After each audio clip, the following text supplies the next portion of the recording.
Muy buenos días, mis estimados colegas, psicólogos forenses, abogados, interesados en la temática de la psicología forense. Hoy vamos a tratar un tema convencional de la psicología brevemente y esperamos preguntas para continuar con las temáticas de psicología forense los miércoles a las 12 del día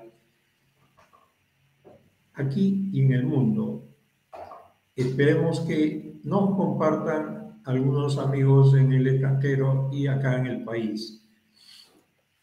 El tema de hoy es tipos de psicología forense. Evidentemente es un tema convencional a fin de que ilustremos a los neófitos respecto a nuestro campo, cómo este se desenvuelve en varios frentes, varios ámbitos en el cual se desarrolla esta profesión. Sin embargo, es importante también tocar un poco lo contextual en lo que sucede en el país. Habíamos dicho en anteriores oportunidades las normas jurídicas que corresponden al ejercicio, la guía de procedimiento, que sirven para efectos de garantizar el ejercicio pro del psicólogo forense en el juicio o en el proceso judicial. Asimismo, la novedad de la seguridad psicológica como tema central de la prevención de la labor del psicólogo en este fenómeno del compartir o el poder del diagnóstico en el país con los médicos psiquiatras. Nuestra labor, ahí hemos dicho claramente que es central en el empoderamiento de la psicología como un espacio particular y sui generis de la prevención, y el mundo moderno requiere de una actuación del profesional en psicología forense en el campo de la prevención.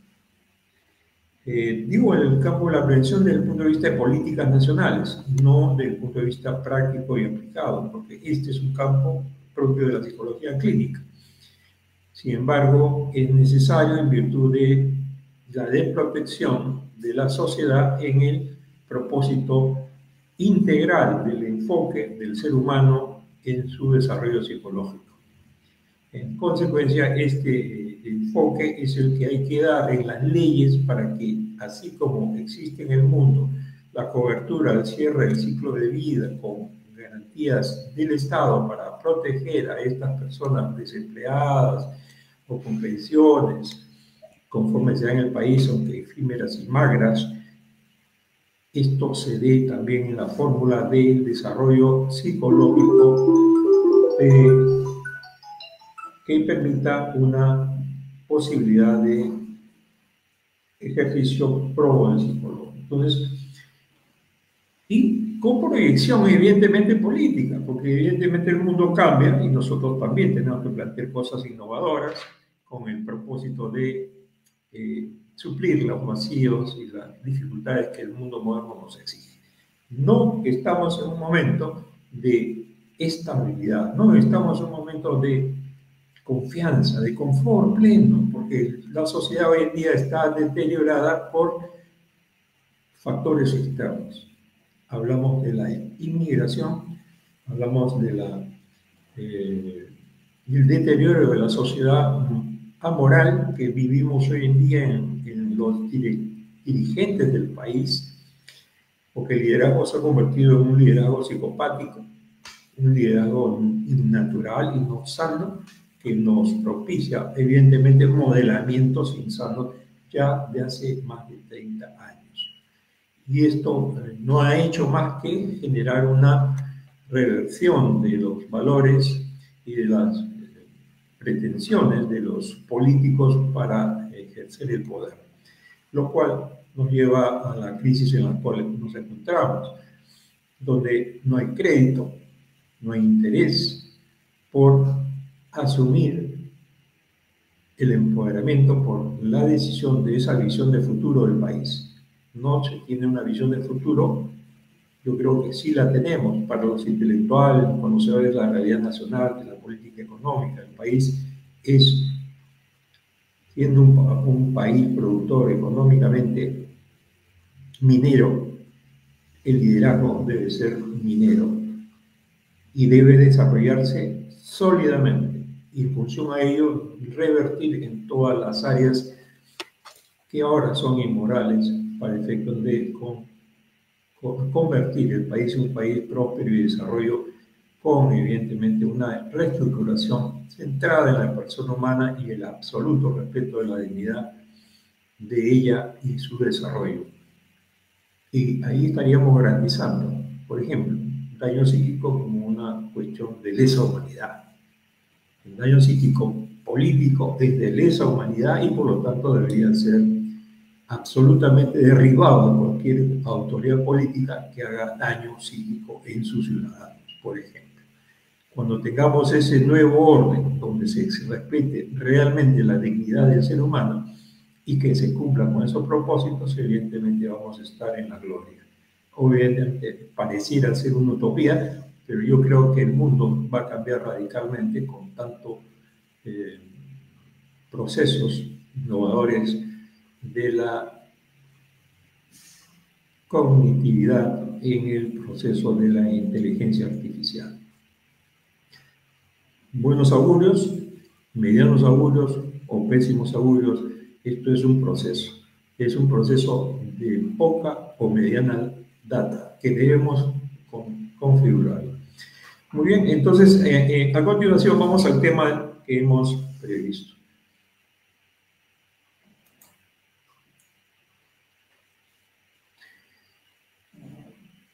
Bien, entonces acá tenemos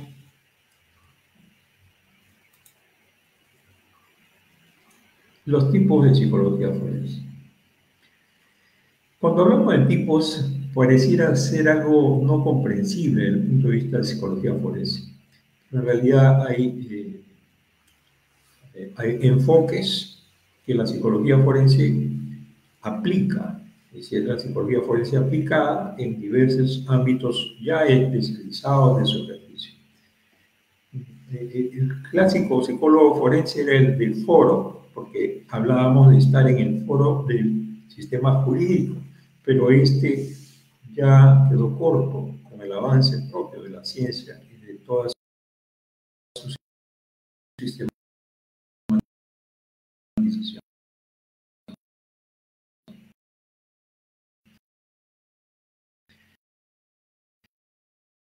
Esta rama de la psicología aplicada sí va a ser materia de...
Muy bien, entonces continuamos con la temática, sino que había todas las situaciones de riesgo cuando uno cliquea algún botón indebido. Muy bien, una de las ramas o de las aplicaciones de esta psicología forense es la criminología. La criminología es un campo vasto del derecho, de los enfoques evidentemente interdisciplinarios, donde el abordaje de la criminología es muy compleja. Y esto implica lo que es llamado la los institutos de medicina legal, ahora llamados ciencias forenses. En el país, Latinoamérica, han politizado el tema a que se mantenga el concepto estricto de medicina legal con respeto a su historia y a continuación los otros científicos forenses.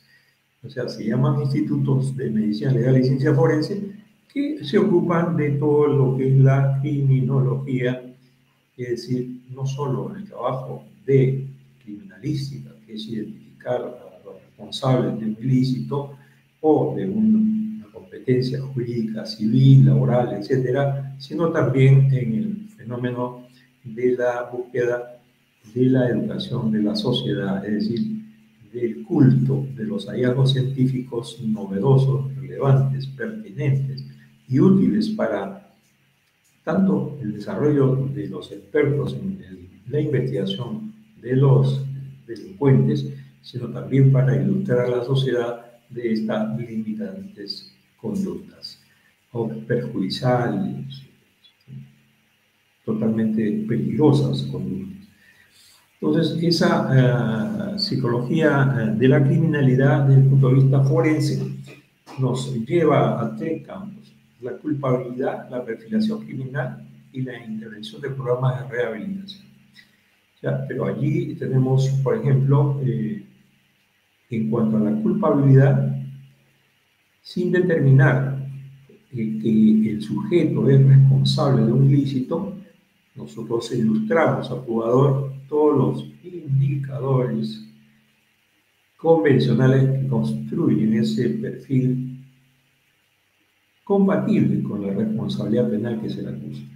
Es decir, la culpabilidad es responsabilidad, la culpabilidad es un tema jurídico, la culpabilidad es el negar una responsabilidad, el evadir una responsabilidad, el mentir respecto a los hechos, el conducirse con historias de desajuste crónico en su vida y que plantean una asociatividad con ese continuo comportamiento desadaptado o inadaptado.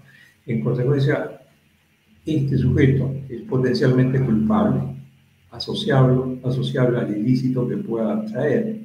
No podemos jamás decirlo, simplemente tiene las características tales y cuales, y en eso llega el campo del probar en juicio del psicólogo forense en el ámbito criminológico.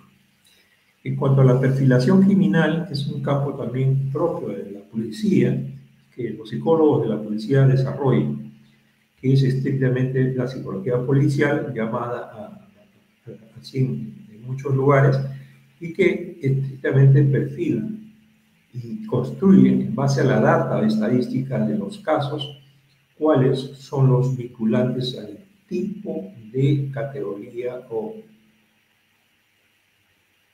tipo de delito que cometen. Por ejemplo, el tipo de asalto, el tipo de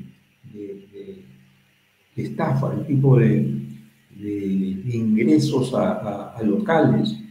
Todas estas características son ya parte de la cultura delincuencial y que construyen un perfil propio y particular de un tipo de comportamiento criminal. Ese comportamiento se rebusca en toda la información de los casos para encontrar ese fenómeno conductual en la data de la base de datos criminales. Y ese es el soporte que ayuda a, evidentemente, identificar potenciales sujetos que están asociables, estando libres luego de penas, probablemente asociados al ilícito que ahora estamos investigando. Por lo tanto, la perfilación criminal describe un conjunto de rasgos, atributos, características, formas de conducirse, edad, sexo, tipo de frecuencia delictual, para encontrar ese sujeto que potencialmente está ya identificado en el fenómeno de registro de delincuentes en la Policía Nacional del Perú o el sistema penal, el sistema jurídico penal. Sin embargo, hay otra perfilación criminal que es la de campo, la que en base a los datos obtenidos en el fenómeno criminal se encuentran ubicados a partir de la frecuencia y estilos de conducta. Ejemplo, los criminales en serie. Los criminales en serie conducen un conjunto de comportamientos no siempre típicamente únicos. Varían en la historia de la psicología criminal. Estos criminales tienen una tendencia fundamentada en algún tipo de delito, ¿sí? Un ilícito, pero la forma en que lo hacen puede variar. Le han llamado a esa tipicidad de conducta de carácter simbólica y psicológica profunda a la firma. La firma es un comportamiento que genera una conducta y una huella que deja el criminal en la víctima, sea cortarle los pezones, sea matarla luego de violarla, y en la misma zona cortar y yugular, sacar la cabeza, qué sé yo, todas las formas que se puedan imaginar macabras de un perfil criminal es una probable huella o rastro de esa conducta propia de ese criminal. Entonces, la perfilación criminal que se construye a partir de esta data de campo, cuando no se tiene data interna de anteriores ilícitos, permiten y han permitido y han logrado la estructuración y seguimiento de criminales en serie. Ahí tenemos dos clásicos que ya Netflix ha sacado como Douglas y no me acuerdo el otro nombre, que son los iniciadores de la perfilación criminal. Psicólogos forenses del FBI. Muy bien. Y por último, la intervención de programas de rehabilitación. Obviamente esta ya es la psicología del INPE, del Instituto Nacional Penitenciario. Aquí los psicólogos del INPE hacen la labor de rehabilitación, entre comillas, rehabilitación evidentemente. La rehabilitación de la conducta debería hacerse en sociedad, pero el control de ello es utópico hacerlo en la medida que tendría que tener un par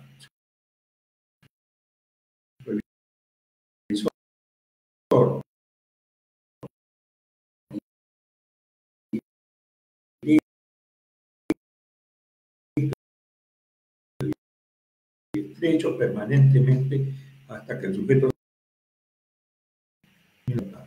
La rehabilitación son programas que buscan identificar un aprendizaje mínimo del sujeto de algunos valores no bien afirmados en el sujeto. Es decir, los disvalores que profesa se tratan de modificar en alguna medida, comprometer en alguna medida a que cambien. Eso es una propuesta interna, clásica, ortodoxa y hasta podemos decir fallida hasta el punto de pretender hacer una rehabilitación en enclaustramiento, resulta una suerte de algo no veraz ni confiable. Ejemplo, los violadores. Los violadores, históricamente, teníamos los peritos de medicina legal un debate permanente con los psicólogos del INPE, porque sacaban, está rehabilitado solo por el programa, pero no por el hecho propio de la conducta ilícita que ejercía, la cual siempre terminaban reiterándola cuando salían en libertad. Y por lo tanto, esto terminaba siendo una lamentable deficiencia del sistema. Para hablar de ese concepto de rehabilitación, se tiene que adecuar al contexto en el cual se desarrolla ese aprendizaje parcial. Muy bien. Entonces, otro campo que tenemos que meditar es la psicología jurídica del menor y la familia. La gran demanda de los psicólogos, hablamos de un 85% aproximadamente, psicólogos forenses, es la familia, los derechos de familia. Es decir, lo que hoy en día se ha denominado esta ley, que yo le llamo ley Culpo, que es la de la mujer y los otros integrantes de la familia. Esta ley, evidentemente, es una macro ley que ha abordado varios ministerios y desarrolla una política nacional contra la mujer vulnerada. Y que evidentemente es saludable ser estadística y notoriedad en la muerte de las mujeres que someten a su autoritarismo, violencia, abuso, maltrato y hasta la muerte. Entonces, este campo de la psicología del menor y la familia es un campo de las relaciones y los vínculos, que son los signos y síntomas sustantivos de la dinámica sana en una familia. Y para ello hay tres ámbitos también interesantes que hay que mencionarlos para efectos de cómo interviene el psicólogo forense en ello. La evaluación de la custodia. ¿Quién se encarga del niño cuando hay estructura? ¿Quién es el mejor modelo de padre? Esta es la evaluación. La evaluación tiene que buscar en la valoración de uno de los dos sus perfiles, sus características. Las condiciones económicas y las condiciones sociales la determina otros operadores, la asistencia social, los informes económicos, que pueden ser sistematizados o no, eso depende del sistema judicial, que los estandarice para efectos de que haya un control también económico conforme la ley establece uno de los métodos de control del daño, que ya no solamente el abuso, el maltrato físico, psicológico, sino también el económico, que históricamente se suscitaba con el cambio de rutina de su dinero del poderoso a los familiares, los testaferros, creándose una situación ficticia de ineficacia económica para dar un significativo retribución a la pareja y a los hijos sobre todo, ¿no? Entonces, ese fenómeno se ha controlado con esta ley que sale en 2016, pero que tiene todavía sus tareas por resolver en ese fenómeno de la evaluación de la custodia. Entonces, la mediación familiar, que es un tema propio del proceso inicial de todo tema de familia, y que jurídicamente lo hacía al inicio la Fiscalía de Familia, terminó siendo delegada por un tema ya de las capacitaciones de este espacio jurídico nuevo, innovador, que tendrá pues unos 10 años, que es la mediación. La mediación es un ejercicio preliminar del especialista que se encarga de estos temas de mediación como un subproceso que tiene toda la validez jurídica absoluta del sistema cuando éstas son parte de una disputa interna de los miembros de la familia, sea cual sea esta, herencia, pareja, hijos, tenencia, divorcio, siempre piden como requisito que haya una mediación familiar. Y en esta mediación familiar no hay un registro de psicólogos.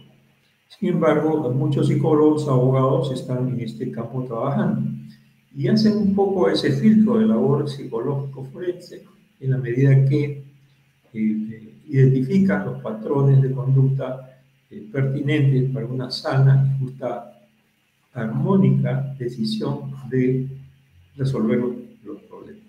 Se entiende que a veces hay mucha disponibilidad de entrega, de donación, de apertura para una conciliación, también llamada conciliación, centros de conciliación. Estos centros de conciliación se ven con mucha notoriedad esta exitosa solución cuando las partes son maduras, reflexivas, preparadas en términos culturales, más no al contrario, ¿no? Cuando existe mucha deficiencia cultural, formativa, incluso de derechos, ¿no? Básicos. Entonces ahí hay siempre una puja por pretensiones a veces no concedibles o de concesión. Y eso termina siendo un fracaso para inmediatamente pasar al sistema judicial. Entonces, cuando no se llega a una mediación, se pasa a un sistema judicial de familia. Y en este campo, decía que es poco el trabajo del psicólogo en la medida que no es hecho estrictamente, jurídicamente lo han diseñado para que sea manejado por abogados, pero el campo es del manejo de la conducta y del fenómeno de actitudes y valores de las partes para hacer una buena negociación. Y el tercer aspecto son los divorcios, que en el campo profesional forense no se ven en forma directa el mayor atributo de esta intervención, sino en el campo ya del trabajo del perito de parte. Digo esto ¿por qué? Porque el sistema es muy limitado aún en las técnicas y procedimientos probatorios. Ejemplo, las pericias de audio, videos, filmaciones, Facebook, Instagram, WhatsApp, todas estas son pruebas en un proceso judicial. Pero en el sistema no se ha diseñado todavía, el sistema judicial no se ha diseñado este ejercicio probatorio de parte de los peritos. Es decir, el perito solamente hace pericias directas personales, lo cual limita mucho el campo del perito oficial. Esto lo entiendo, se hace en la policía, en alguna medida, no necesariamente de manera sostenida y sólida, y sí se hace en el campo de partes y los peritos psicólogos forenses que trabajan en la vida civil privada y que pueden levantar una opinión técnica bien elaborada de manera rigurosa en el concepto de cientificidad para demostrar argumentos que sirvan de base para declarar, porque un peritaje puede estar equivocado. Poner en duda lo que pueda estar arguyendo una persona cuando en realidad se demuestra por otros medios que existen situaciones inverosímiles, no todavía configuradas en el proceso. Entonces, esta es otra de las ramas de la psicología forense en la que hoy en día se actúa y, por lo tanto, importante. La psicología forense clínica. Aquí, en este ámbito, tenemos que precisar lo civil, básicamente. Cuando se habla de competencia, se habla de capacidad civil del ciudadano. En el derecho se entiende que es la capacidad para hacer actos jurídicos, contratos, acuerdos, concesiones, herencias, cualquier designio de la persona. Si está claro en su conciencia y voluntad de juicio, evidentemente está competente. Entonces, ¿qué es lo que se quiere acá? Evaluar su deterioro biológico propio y natural de sus capacidades y competencias, es decir, está sano, pleno y lúcido para actuar jurídicamente. Si no lo está, evidentemente tiene déficit. Y generalmente son demencia senil, Alzheimer y otras cuestiones que declaran al sujeto incapaz civilmente. ¿Cuándo se declara esto? Con un proceso de interdicción. La interdicción es un fenómeno jurídico que declara inhábil a alguien en sus competencias jurídicas. Y eso es necesario en algunas situaciones para evitar malas interpretaciones o intereses secundarios de algunos miembros de la familia que se aprovechan de este estatus para someter dudosas decisiones de esta persona limitada para sacar ventajas y provechos indebidos. Entonces, la determinación del individuo si es capaz de comprender los cargos en su contra y participar en su propia defensa son materia criminal, pero en la mayor competencia de este ejercicio también se ve lo siguiente. Generalmente, cuando encontramos a alguien que ha cometido un ilícito y lo ha hecho bajo el artículo 20 del Código Penal, que explica las inhibiciones o limitaciones del derecho para que a alguien se le categorice como imputable de un ilícito, o sea, acusado de un ilícito, se habla de estas limitaciones. El artículo 20 habla de retardo mental, habla de problemas de carácter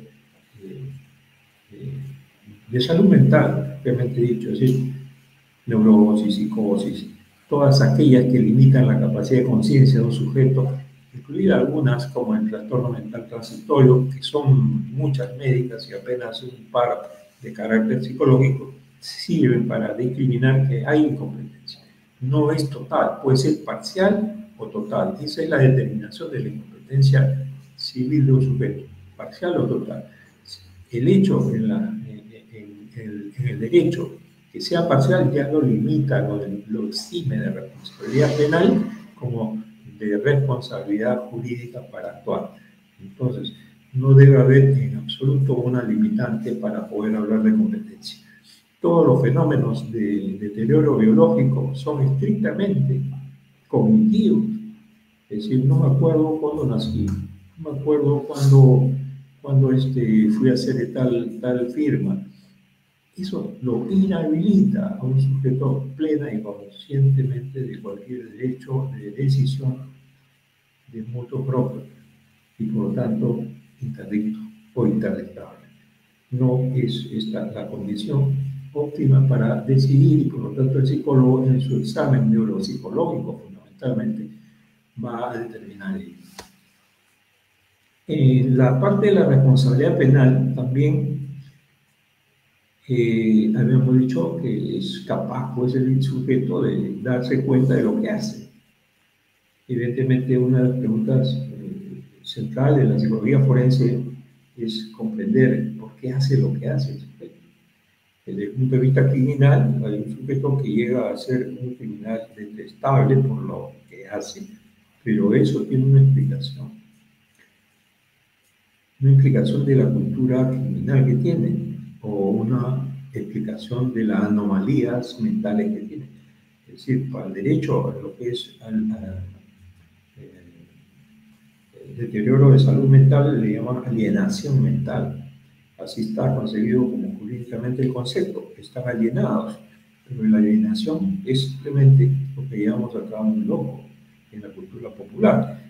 Una persona anormal por su comportamiento impropio e inadecuado que llega y colinda con la poca percepción de la realidad o gran pérdida de la percepción de la realidad cuando ya son esquizofrénicos, paranoicos, declarados maníaco-depresivos, que son sujetos complicados en su desarrollo mental. Y sobre todo, la historia de vulnerabilidad. En la psicología clínica es un tema central del ejercicio probatorio saber si la historia de vulnerabilidad del sujeto es la causante de la acentuación de rasgos, de la complejidad de la patología, o es el hecho que ahora nos lleva al análisis, o es la historia de vulnerabilidad. Esa discriminación fina de carácter de destreza profesional es la que nos lleva a hablar de evaluación de los daños emocionales. ¿Qué impacto ha tenido este hecho que ahora nos acusa? Generalmente la resiliencia se llama a este fenómeno de capacidad de tolerancia a la adversidad como el trauma. Pero hay que saber claramente cómo funciona esto. No se puede hablar de resiliencia a alguien que tiene 5 años, 4 años. No se puede hablar de una capacidad de ajuste excepcional en alguien que tiene esas edades. Generalmente los daños emocionales pueden ser sometidos a cierta tolerancia cuando esto es crónico, cuando esto es permanente y que el sujeto no es pequeño, ya tiene sus 13 para adelante. Ya han sido tantas veces vulnerados, chicos de la calle, gente que anda siendo víctima de violación, de abuso, de maltratos, peleas, de violencia. Generalmente tienen resiliencia, pero no necesariamente los casos convencionales de las familias normales, porque también hay familias anormales que pueden crear ciertas estructuras resilientes en niños de pequeña edad, producto de la patológica relación insana que vive esa familia. Entonces, importante discriminar los daños emocionales para efectos de interpretar claramente cómo debe operar el profesional en el campo estrictamente clínico forense. Perdón, la psicofisiología forense. Bien, este es un tema que no tiene mucho crédito en el país ni en Estados Unidos, por ejemplo. Aunque se vende mucho para efectos de la prensa, la publicidad. Ahí lo veíamos a los periodistas haciendo detección de mentiras, ¿no? Lo cual es fácilmente burlable, sujetos muy entrenados, incluso psicópatas muy fríos, que pueden manejar muy bien el sensor de mentiras. Por eso ha perdido credibilidad en el mundo, y por decirles la historia del cambio epistemológico de la prueba tiene su raíz en la justa en este tema, en la detección de mentiras, que en los años 30 y tantos en Estados Unidos fue desestimado como un instrumento válido. Ese es el primer precedente de garantizar una forma nueva de medir algo tan central como es la verdad en un testimonio, en el proceso judicial, que terminó siendo desestimado. Ese fenómeno de la historia del detector de mentiras, obviamente nos lleva a una posibilidad de manejo inadecuado, ¿no? ¿Cuál es? Que evidentemente no tenemos la garantía plena de que este instrumento sea confiable en un 100%. Entonces, este detector de mentiras sirve para ese proceso. Y finalmente, análisis de testimonios. El concepto de análisis de testimonios nace en los niños, justamente en Alemania, con el método de Nietzsche. El método de Nietzsche es el modelo universal que sirve para entender cómo es que debemos abordar un testimonio de niños. La muestra, niños, la población víctimas de violencia y abuso sexual, fundamentalmente. Luego ha ido generando una serie de evoluciones, incluso ahora con pretensión de que sea un análisis de testimonio de adultos. Como lo central de estas dos técnicas, la mentira como el testimonio, es buscar la verdad de los hechos, termina siendo controversiales. Es como hablar también de la medición del daño. La medición del daño es un tema que no sé, yo decía cuando esto se configuró en medicina legal con un propósito técnico-científico, que no tendría validez hacerlo mientras no se tenga una historia clínica universal, como ya de repente los países desarrollados están ya trabajando, ni siquiera hace muchos siglos, no, es apenas 10 años, están ya globalizando su información, su data de toda la población. En el Perú jamás lo va a haber hasta que mejoremos. En Estados Unidos ya hay una información fidedigna de la historia clínica, psicológica de todos los ciudadanos. En cambio, acá no lo tenemos. Y recién ahí podemos hablar de un patrón de daño psíquico o daño psicológico. Para contextualizar la vulnerabilidad, contextualizar los incidentes críticos que han generado lo que es esta persona hoy en día.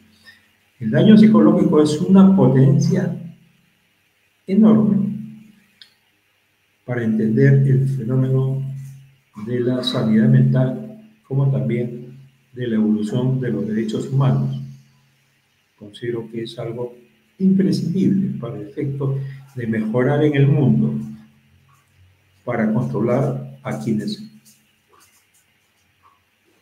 en abuso de su autoridad, en abuso de su ejercicio de tutor, de responsable, de profesor o de militar, etcétera, generan daños psíquicos graves.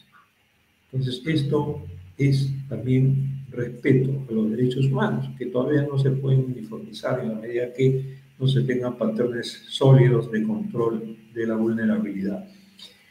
Y en estos temas de análisis de testimonio, estando en la regla estándar, del estándar que hoy día se busca en los instrumentos de medición psicológica,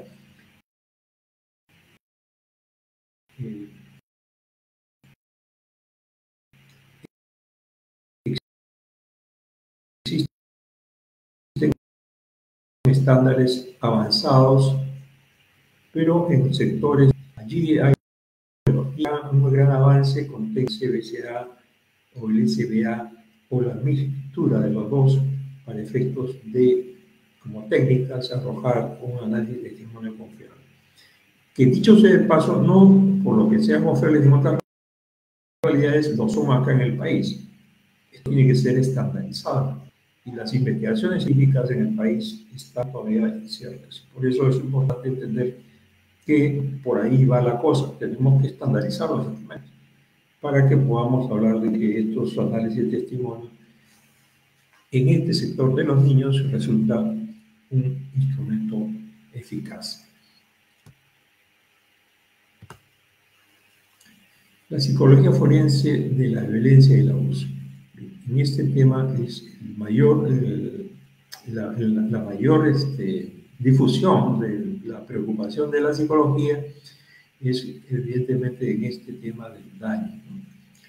Aquí tenemos víctimas de violencia, casos de abuso y también los tratamientos de los agresores, que es un enfoque también reciente, hablamos de 30, 40 años más o menos, no tan reciente, que fueron más, 50 años. Me acuerdo que la lobosectomía, que se trabajara en el mundo, acá lo trabajó Luza, el que mató a su pareja en los años 70, desarrolló trabajos de lobosectomía, es psiquiatra, neurocólogo, que era un brillante profesional, sin embargo cometió un ilícito. Esta experiencia tiene esa data. Los agresores es un tema que preocupó muchos años, pero primitivamente se ensayó con fórmulas que no logró ser las más eficaces. Entonces, partiendo de la evaluación de las víctimas de violencia, es el tema central de medicina legal. Todo lo que va a medicina legal es ese filón de la violencia. Ahí tenemos todas las variantes, todas las vicissitudes diversas de las violencias que ejerce la sociedad entre sus seres homólogos, parejas, familias, vecinos, ascendientes, descendientes, hablamos de tíos, abuelos, padres, o sobrinos, nietos, y que genera las dificultades de comunicación, de desadaptación, de peligrosidad, de delincuencia, de desajuste que llevan a ser evaluados. El rango de nuestro campo no se aboca a la mayor gente que delinque en el país. La gente que delinque en el país es la que está en el pico de la estadística. Estamos hablando de hurto, robo, que es la mayoritaria. Y esta gente, como tiene ya una escuela histórica de delitos, no llega a ser interesante para el jugador que se le evalúe psicológicamente. Evidentemente, cuando estos son noveles, probablemente pasen un arrebato. Pero cuando ya estos vienen reincidiendo, no son materia de importancia evaluativa. Porque evidentemente es el aprendizaje del desajuste y la desadaptación que lo que garantiza su probable asociación de probar en el equilibrio, ¿no? Por favor, tengo una videoconferencia en una hora, me voy a llamar y me agrego. Por favor, todavía estoy en una conferencia.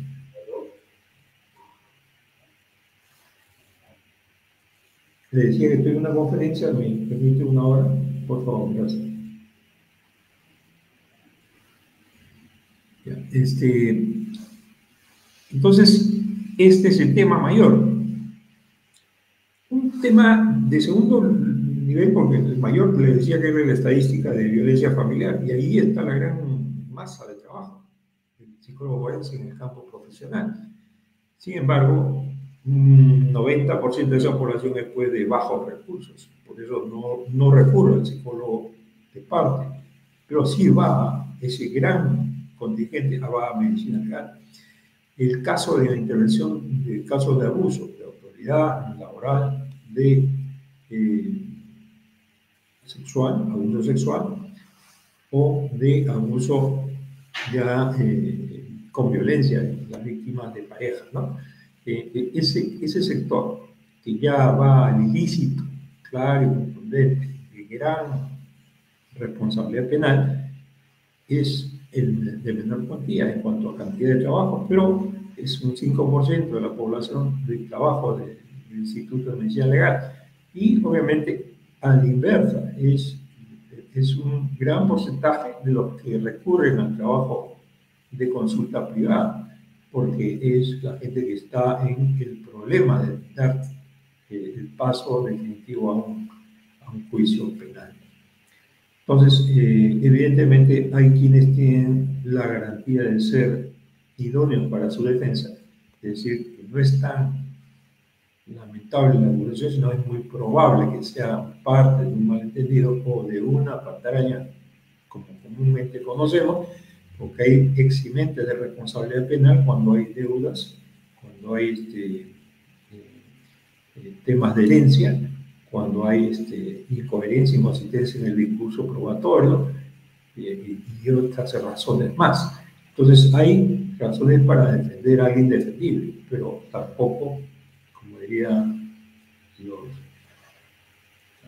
el lenguaje popular, tampoco, ¿no? Tenemos claro que hay casos, evidentemente, nada defendibles, y mucho menos los reincidentes que tienen 2 o 3 casos acusatorios, no puede ser, esa gente no tiene salvación.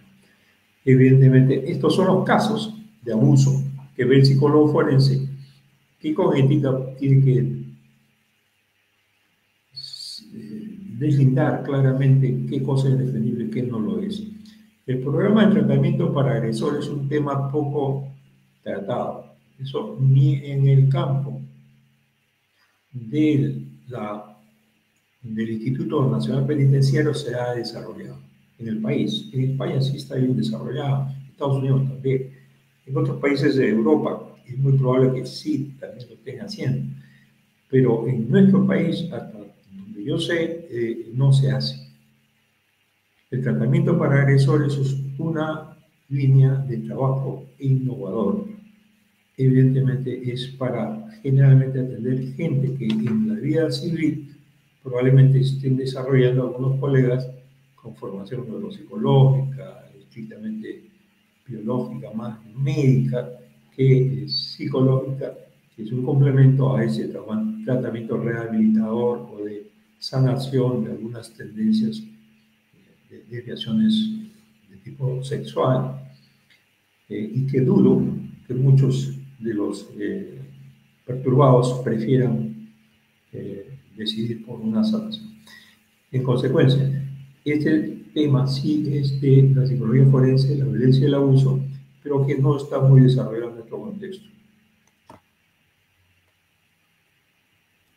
Bien, finalmente, esto, ¿por qué es importante?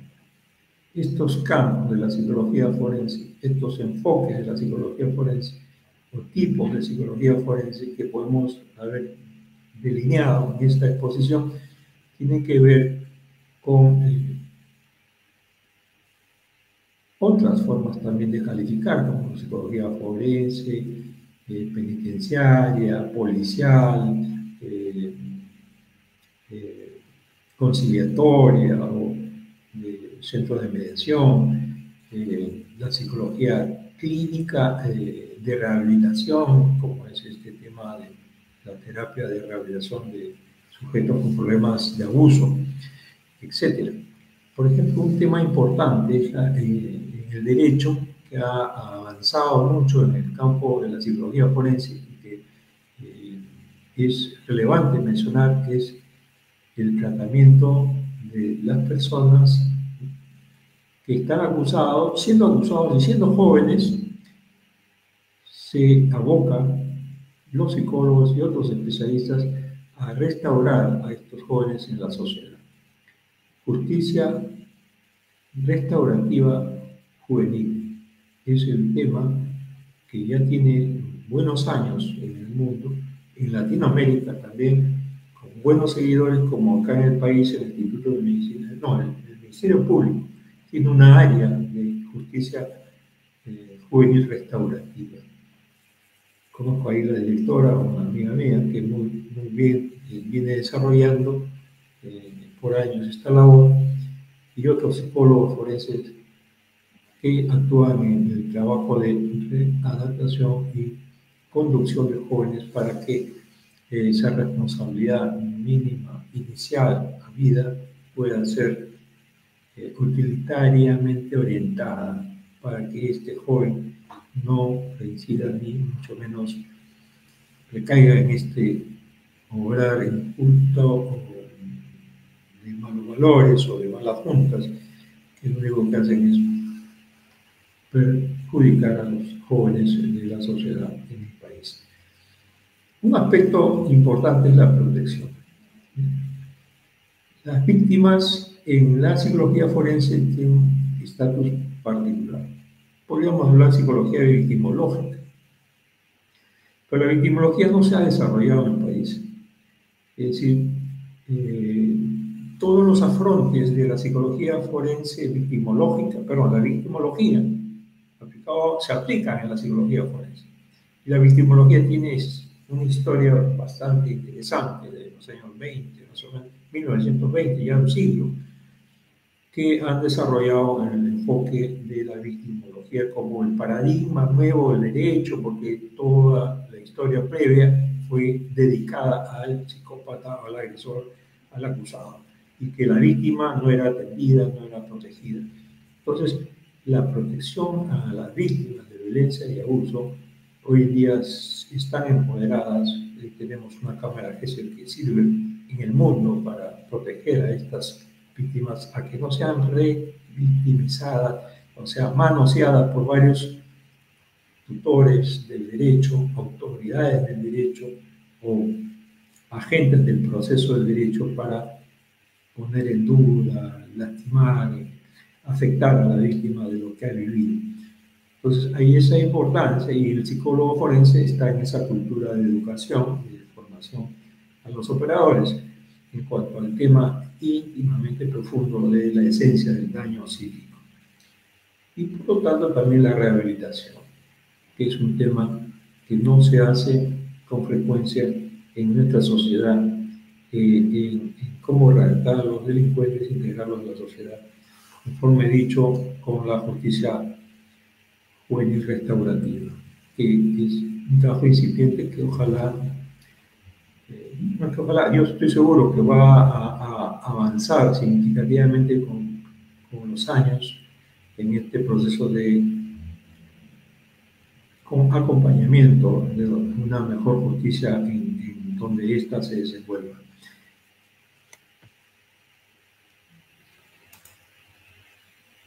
Bien. Conclusión. Tenemos esta perspectiva de los campos importantes, tenerlos en cuenta en la conducta, en el contexto legal, la observación de estas conductas en el contexto legal y su aplicación en diversos ámbitos del sistema judicial sirven para garantizar una justicia idónea, proba, satisfactoria y justa, ¿no? Que es el tema central del derecho, que está venido a menos. No quiero mencionar mucho de los temas políticos y sociales que vivimos, pero es una situación preocupante que el mundo, no solamente el Perú, esté más o menos parecido a lo que vivimos hoy en día. No podemos hacer nosotros la última cola, no creo. Esto sucede en todo lugar del mundo. Quizás con menos atenuación, con más orden, más institucionalidad, más valores en la sociedad, que diferencian con nuestro desarrollo como país. Entonces, en conclusión, nuestro aporte al derecho y la justicia es obviamente la investigación, la evaluación y la intervención. En la investigación, para comprender las causas de la conducta delictiva, en la evaluación, para ser exactamente certeros, válidos y confiables en nuestras opiniones legales, pues terminan siendo jurídicas al momento de redactar un fallo final, donde nos citan porque elegimos un fundamento que lo coge el juez para argumentar un fallo final y termina siendo derecho lo que dijimos. El derecho es una resolución de justicia. Y nuestra intervención en ese campo también de las víctimas, como también los delincuentes, en alguna medida de complemento a la sociedad para que estos busquen una mejor opción antes que mantener ese estilo de vida. Bien, muchas gracias. Esto es lo que tengo que poner y esperemos algunas preguntas de los interesados que podrían aparecer. Muchas gracias. Vamos a hacer una pausa para continuar.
Muy bien, estamos de vuelta para cerrar la exposición. Ha habido un par de preguntas respecto a que amplíe un poco el tema de abuso sexual, que es un tema muy interesante para muchos de los expertos en psicología forense, como también los que no saben de este tema, ¿no?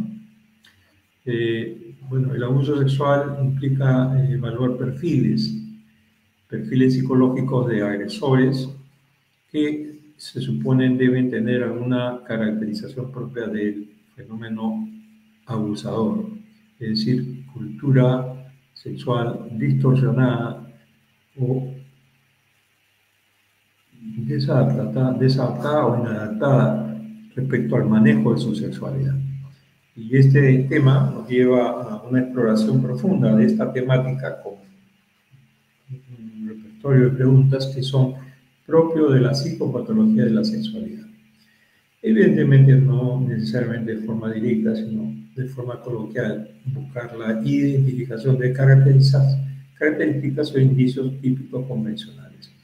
En psicología forense se acostumbra a puntuar preguntas y respuestas rápidas con el objeto de obtener información confiable de las respuestas auténticas, las respuestas confiables, las respuestas que causan duda, temor, conflicto, obviamente van a dar un tipo de respuesta que nos dan algunos indicios claros de conflicto, manejo inadecuado, temor, culpa, sobre todo. Entonces, esta rápida exploración nos permite dar unos indicadores técnicos para ir registrando probables asociaciones con ilícito. Y lo sobremanera sustantivo, evidentemente, es el hallazgo criminal, la noticia criminal. ¿Qué quiere decir esto? ¿Qué es lo que pasó? ¿Cómo pasó? Lo que describe la víctima, pues es un tema de confrontación natural y propia de cualquier imputado del ilícito, y lo cual nos lleva a, de alguna manera, buscar la confrontación de estos datos. La confrontación nos dice claramente que existen algunas dificultades en esa respuesta. Y esto, como hemos dicho, reflejan responsabilidad penal o culpa. Así que hay muchas evidencias de no ser contundente, auténtico o muy tranquilo, espontáneo en sus respuestas. Aparte está también evidentemente su historia, ¿no? Su historia personal. Tiene que ver mucho con esa vinculación con los actores desadaptados de la sexualidad, sea el tipo que sea, ¿no? De repente ha sido desde muy joven ya agresor sexual, por ejemplo. Si hablamos de los 12, 13 años ya tenía conductas sexuales porque fue vulnerado por alguien mayor o sencillamente porque hay esa cultura en el entorno que lo lleva a delinquir desde temprana edad.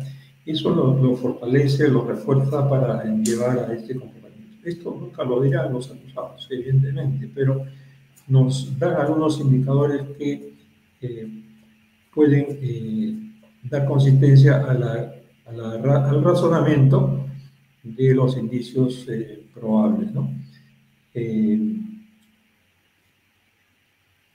De repente no son lo que nos diga, sino son las evidencias encontradas en el lugar, son los indicios que dice la víctima, son las lógicas de excusas de lo que dice la víctima, la razonabilidad de los hechos que se acusan no son necesariamente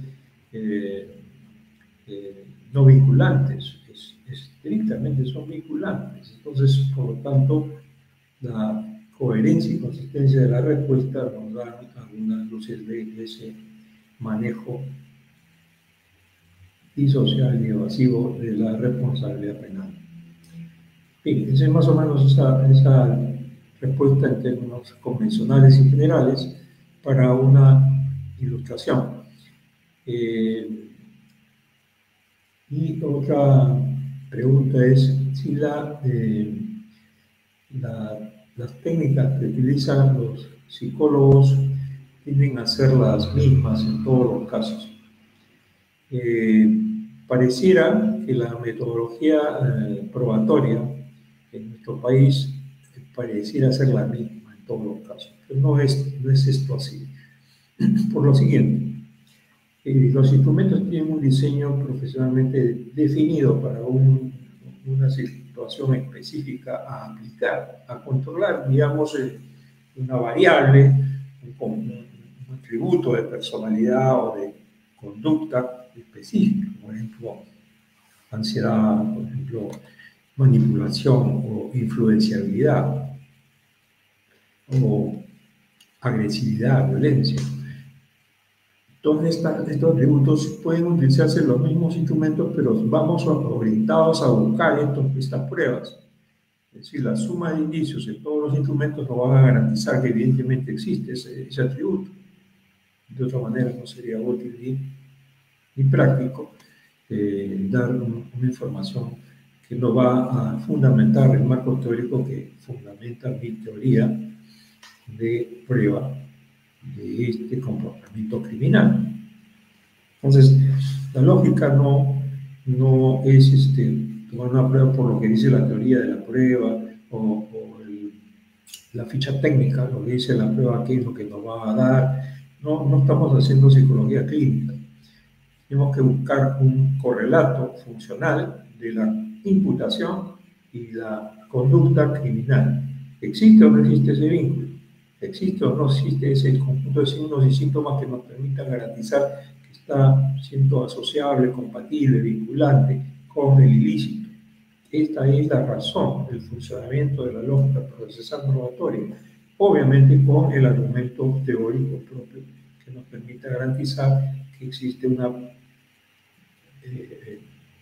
conjunto de elementos teóricos y probados en el ejercicio de aplicación en el sujeto que garantizan ese comportamiento, o esa predictibilidad de comportamiento, o esa posibilidad de comportamiento, no es de otra manera. ¿Se dan cuenta? Entonces esas son las formas que podríamos responder a esta temática. Agradezco a todos los asistentes y a las personas que han compartido esta ponencia, como también aquellos que tengan interés de revisarla. Con mucho gusto pueden enviar las preguntas que crean conveniente a fin de poder compartir este conocimiento y, como dirían muchos, apúntense en esta charla de todos los miércoles a las 12 del día. Muy buenas tardes con todos y gracias por la oportunidad.